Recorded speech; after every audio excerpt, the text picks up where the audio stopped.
2 દિવસ પહેલાં international number ઉપરથી વોટ્સએપ કોલ આવ્યો હતો અને આશ્રમના રિનોવેશન માટેની દાનની માગણી કરી હતી. પછી બીજે દિવસે એ જ નંબર ઉપરથી મેસેજ આવ્યો કે દાન કે ધમકી ખંડણી જે પણ સમજાઈ 30 લાખ રૂપિયાનું આંગળીયું કરાવી દે, નહીતર બાળકોને પરિવારને મારી નાખવામાં આવશે.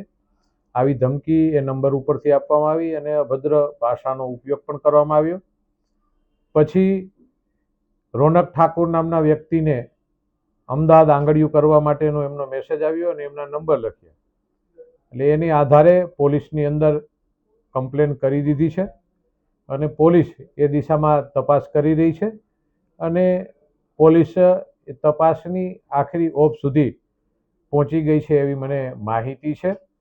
વધુ જે પણ હશે ડિટેલ એ પોલીસ તંત્ર દ્વારા આપ સુધી પહોંચાડવામાં આવશે.